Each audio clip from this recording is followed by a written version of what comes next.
Welcome everyone. हम फिर से निफ्टी को देखते हैं कि निफ्टी ने क्या करा था। देखिए, कल एक्सपायरी थी, है ना। और कल मैंने बताया कि मार्केट ना उनके लिए काम करता है, ऑपरेटर्स के लिए, या ऑपरेटर ही मार्केट को चलाते हैं। कल इन्होंने मार्केट के साथ क्या किया है वो मैं आपको दिखाती हूँ।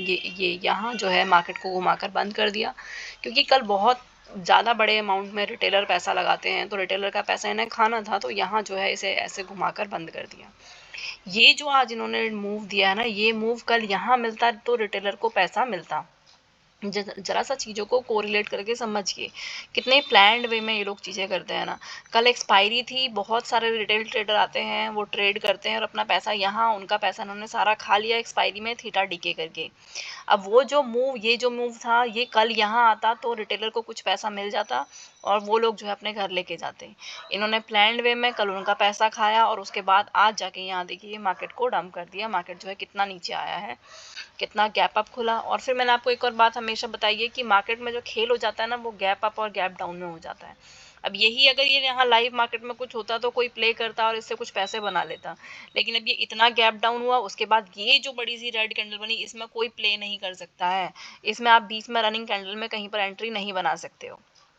अगर आज किसी ने एंट्री बनाई होगी तो जब इस कैंडल का इसने लो निकाला फर्स्ट कैंडल का, तो यहाँ से किसी ने एंट्री बनाई होगी और फिर उसने जो है इस मूव को कैप्चर किया होगा। ठीक है, ये मूव कैप्चर किया होगा। उसके बाद इसने यहाँ पर कंसोलिडेट करना शुरू किया और मैंने आपको हमेशा कहा है, जब भी फर्स्ट मूव आपका कंप्लीट हो जाए तो आप एग्जिट करिए, क्योंकि जब भी कंसोलिडेशन होता है तो आपने जो प्रीमियम कमाया है वो प्रीमियम डीके में चला जाता है। उसके बाद फिर ये यहाँ पर कितने 12:30 बजे फिर से इसने कंसोलिडेशन के बाद एक मूव दिया, कहाँ तक, ये 22,109 तक। अब क्या ही चला जाता है इसका, अगर ये मूव यहाँ कल दे दिया जाता तो, है ना। तो ये ऑपरेटर्स की सोची समझी प्लानिंग होती है, कब मार्केट को कैसे चलाना है, किस दिन मूव देने हैं, किस दिन मूव नहीं देने हैं। वो सिर्फ अपना पैसा बनाने के लिए काम करते हैं और ऑब्वियस ही बात है ना, वो लोग लाखों रुपए लगा के बैठे हैं। लेकिन हमारा जो पॉइंट ऑफ व्यू होता है वो ऑप्शन बायर की तरफ से होता है, क्योंकि ऑप्शन बायर के पास कैपिटल बहुत कम है। 2, 4, 5, 6 हज़ार रुपये लेकर वो मार्केट में आते हैं कि हम एक्सपायरी ट्रेड करेंगे, क्योंकि एक्सपायरी के दिन 2, 4, 5 हज़ार में हमें प्रीमियम जो है कोई स्ट्राइक पे मिल जाता है। और वो सारा प्रीमियम फिर डूबता है, क्योंकि वो सोच कर बैठे हैं कि हम तो एक्सपायरी वाले दिन कोई मूव करेंगे ही नहीं, हमें जो भी करना है तो ऐसे दिन करना है कि कोई रिटेल ट्रेडर पैसा कमा कर ना चला जाए। तो ये सारा आज मार्केट ने करा है। मैंने आपको दिखा दिया कि ये जो बड़े प्लेयर थे वो यहाँ कमा लेते हैं, और जो बच जाता है रिटेल ट्रेडर्स के लिए वो ये खिचड़ी बच जाती है। इस खिचड़ी में आप क्या कमाओगे, यहाँ जो थोड़ा सा यहाँ कमाया, यहाँ इंतज़ार करा तो यहाँ गवा दिया, उसके बाद थोड़ा सा यहाँ कमाया और उसके बाद फिर ये कंसोलिडेशन में चला गया मार्केट। और इसी तरह के मूव आपको यहाँ निफ्टी में देखने को मिलते हैं। किसी भी एक इंडेक्स को आप अच्छे से पकड़िए, उसको समझिए कि वो किस तरह के मूव देता है, तो आपकी अगर एक भी इंडेक्स पे पकड़ हो जाती है तो फिर आप चीज़ों को थरली समझ पाते हैं।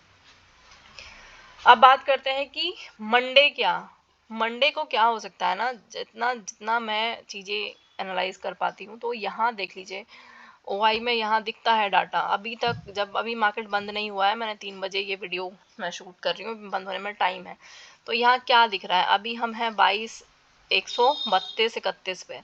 अब यहाँ पर जो है 22,132 पे अगर आप देखें तो यहाँ पर जो है पुट राइटर है और 22,100 के लेवल पे पुट राइटर है 22, और यहाँ पर कॉल राइटर कंपैरेटिवली इधर इधर से कम है। अब क्या होता है, मोस्टली हो सकता है कि ना भी हो, मोस्टली जो फर्स्ट तारीख होती है ना, 1 तारीख, 1 जनवरी का हो, 1 फरवरी का हो, 1 मार्च का हो, है ना। तो जो भी ऐसी तारीख होती है जो स्टार्टिंग के डेज होते हैं, वहाँ पर क्या होता है, पैसा जाता है मार्केट में। कैसे जाता है, एसआईपी वगैरह लोग करते हैं, तो उसकी वजह से मार्केट थोड़ा सा हाई रहता है। तो इसलिए ये जो पुट राइटर यहाँ पर दिख रहे हैं, ये इसलिए दिख रहे हैं, ये इनकी प्लानिंग है। हालांकि हो सकता है ना भी मार्केट ऊपर जाए, मैं नहीं कहती कि ऊपर ही जाएगा, एक टेक्निकल बाउंस जिसे बोलते हैं। देखो अब यहाँ इसने इतना इतना ये फॉल दिया है ना। अब इस फॉल के बाद ये अगर एक आध ग्रीन कैंडल बना देता है, 2-3 दिन थोड़ा सा सस्टेन करता है, तो उसमें जो है देखना है कि जो अब मंडे को मार्केट होगा वो थोड़ा सा आपको इस 400 पॉइंट का जिसने फॉल दिखाया, तो हो सकता है आपको वहाँ पर 100-200 पॉइंट की वो रिकवरी दिखा दे। वो रिकवरी नहीं होती, वो टेक्निकल होता है कि मार्केट कभी भी एक फ्लो में तो नीचे जाएगा नहीं। अगर इतना नीचे गया तो थोड़ी तो बाइंग आएगी ना, तो वो बाइंग क्या, अब एसआईपी का पैसा जाएगा तो उसकी वजह से मार्केट को थोड़ा सा आप करेंगे, कोशिश की जाती है मार्केट को अप रखने की, और फिर आपको तो पता ही है अभी जो फ्लो चल रहा है वो चल रहा है सेल ऑन राइज का। अगर जैसे ही मार्केट थोड़ा सा ऊपर जाता है फिर उसे वहाँ पर सेलिंग आ जाती है और नीचे लेकर आ जाते हैं, और इस तरह चीज़ें चल रही हैं अभी। और आगे इस तरह कितना चलेंगी देखते हैं। अभी क्वार्टरली रिजल्ट आने वाले हैं, उसके बाद अगर कुछ अच्छा दिखता है तो, हालांकि ग्लोबल लेवल पर ऐसा कुछ भी नहीं हो रहा है, हर जगह वो पहले ही बताया था मैंने आपको ट्रेड वॉर के कंसर्न में क्या चल रहा है कि हम टैरिफ लगाएंगे, अगर आप टैरिफ लगाओगे हम पर तो हम भी आप पर टैरिफ लगाएंगे। इस तरह की चीज़ें हो रही है। इस तरह से बहुत सारे सेक्टर्स पे बहुत ज़्यादा फ़र्क दिखाई देगा, और उसका फ़र्क फिर अल्टीमेट यहाँ निफ्टी पर दिखाई देगा। निफ्टी के कंपोनेंट में कोई फ़र्क होगा तो निफ्टी अपने आप दिख जाएगा कि वहाँ पर निफ्टी डाउन जा रहा है या अप जा रहा है। हालांकि अप के चांसेस अभी थोड़े कम हैं, डाउन के चांसेस ज़्यादा, लेकिन अब इतना डाउन गया है तो फिर मैं ये नहीं कहूँगी कि आगे फिर जो है नीचे गिरेगा, थोड़ा सा बाउंस लेगा, जिसे बोलते हैं हम कि मान लो 400 पॉइंट गिरा है तो 100-200 पॉइंट अगर ये ऊपर जाएगा, जैसे मान लो ऐसे ऊपर गया फिर ऐसे नीचे आया फिर ऐसे ऊपर गया, ऐसे मतलब कंटिन्यू नीचे से आना है थोड़ा, लेकिन थोड़ा सा बाउंस लेकर फिर नीचे आना है इसका चलता। देखिए यहाँ पर भी देखिए ना, ये यहाँ पर कंसोलिडेट कर थोड़ा सा ऊपर गया, एसएल लिया, अब एसएल लेके फिर नीचे। तो ये सब चीज़ें मार्केट में चलती है। आप थोड़ा सा देखेंगे, चीज़ों को समझेंगे तो समझ में आएगी। अभी हम सिर्फ डिस्कशन निफ्टी पे करते हैं, क्योंकि किसी भी एक इंडेक्स को पकड़ के पहले उसको समझ लो अच्छे से। और देखिए मैंने आपको बता दिया इतना कि यहाँ पर ये जो है पुट राइटर इतने कॉन्फिडेंस में बैठे हैं, तो इनकी कॉन्फिडेंस का मुझे तो यही मतलब समझ में आता है कि आज क्या है, क्लोजिंग है इस मंथ की, और इस मंथ की क्लोजिंग भी अल्टीमेट तो ये रेड ही दिखेगी। उसके बाद अब ये लोग बैठे हैं इतने कॉन्फिडेंस में, तो इनको ये है कि अभी थोड़ा एसआईपी का पैसा डलेगा, देखेंगे। चलिए, अगर वीडियो थोड़ा सा समझ आया हो, आपको रिलेट कर पाए हो तो देखिएगा, चैनल को लाइक शेयर और सब्सक्राइब कर दीजिएगा।